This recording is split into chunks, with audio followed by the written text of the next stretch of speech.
राजर्षि छत्रपति शाहूजी महाराज की सामाजिक न्याय यानी आरक्षण क्रांति के 124 वर्ष पूर्ण होने पर राष्ट्रीय बौद्ध महासभा उत्तर प्रदेश इकाई का एक दिवसीय प्रांतीय बौद्ध धम्म अधिवेशन लखनऊ में संपन्न हुआ। लखनऊ 26 जुलाई 2026 चौधरी चरण सिंह ऑडिटोरियम, सहकारिता भवन, विधानसभा मार्ग पर आयोजित इस अधिवेशन में प्रदेश के सभी 75 जनपदों से पदाधिकारी और बौद्ध अनुयायी शामिल हुए।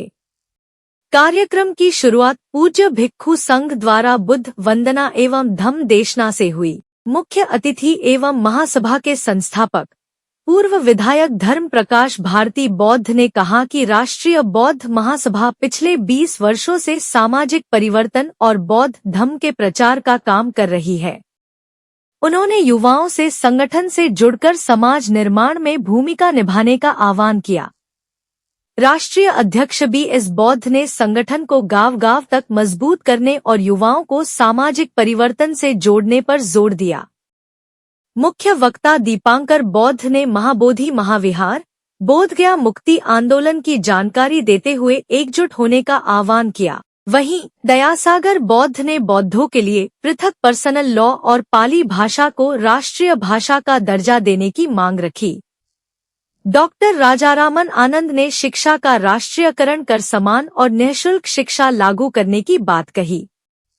गुरुचरण गौतम ने कहा कि बेरोजगारी, महंगाई और असमानता की चुनौतियों से निपटने के लिए समाज को शिक्षा और संवैधानिक अधिकारों के आधार पर आगे बढ़ना होगा। अधिवेशन में सरकार के समक्ष 5 प्रमुख मांगे रखी गईं। महाबोधि महाविहार, बोधगया का प्रबंधन पूर्णतः बौद्ध समाज को सौंपा जाए, माता सावित्रीबाई फुले को भारत रत्न से सम्मानित किया जाए, शिक्षा का राष्ट्रीयकरण कर समान एवं निःशुल्क शिक्षा लागू की जाए, फुले दंपति, माता फातिमा शेख सहित बहुजन महापुरुषों की जीवनियां पाठ्यक्रम में शामिल हों, बौद्धों के लिए पृथक पर्सनल लॉ और पाली भाषा को राष्ट्रीय भाषा का दर्जा मिले। कार्यक्रम की अध्यक्षता प्रदेश संयोजक रुद्रेश कुमार निगम ने की।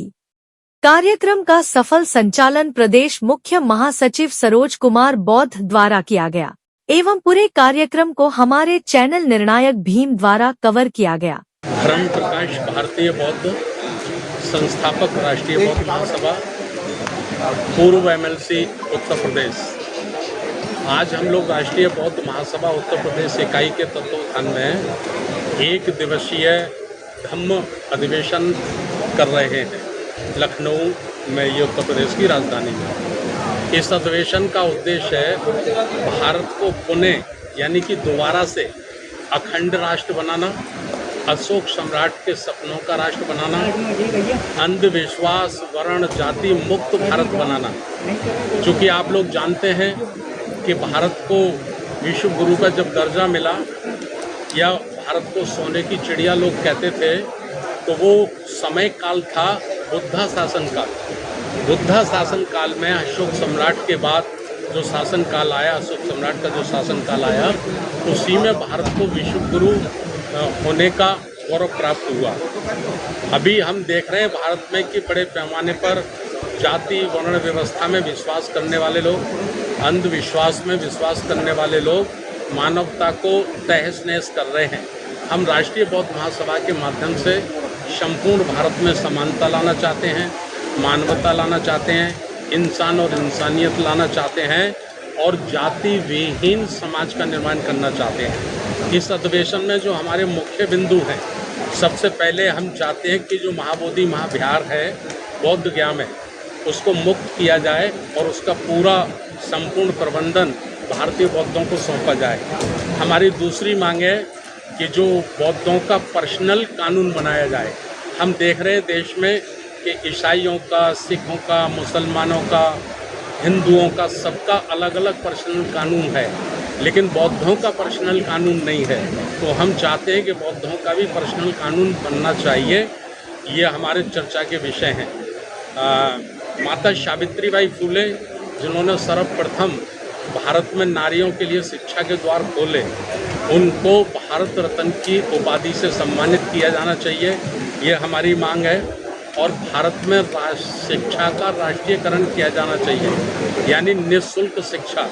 एक पाठशाला, एक अपना पाठ्यक्रम, एक टीचर, अमीर से लेकर गरीब का बेटा तक एक ही स्कूल में पढ़े और एक ही सिलेबस में पढ़े, ये हमारी मांग है।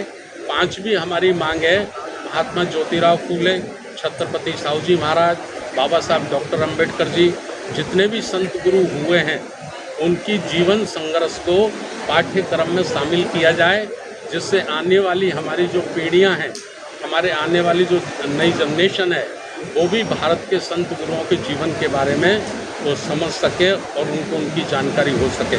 इसके लिए हम लोगों ने संपूर्ण भारत में राज्यवार अधिवेशन आयोजित किए हैं। ये हमारा 15वां अधिवेशन है। इसके आगे दूसरे राज्यों में भी हमारे अधिवेशन लगे हैं। तो हम भारत में जो सोए हुए लोग हैं, बाबा साहब डॉक्टर अंबेडकर, बुद्ध, संत रविदास, संत कबीर में विश्वास करने वाले लोग हैं, मान्यवर काशीराम साहब के द्वारा तैयार किए गए जो लोग हैं, उनको जागरूक कर रहे हैं गैर राजनीतिक रूप से, और गैर राजनीतिक रूप से सामाजिक शक्ति का निर्माण करने में हम लोग लगे हैं। ये हमारे अधिवेशन का उद्देश्य है।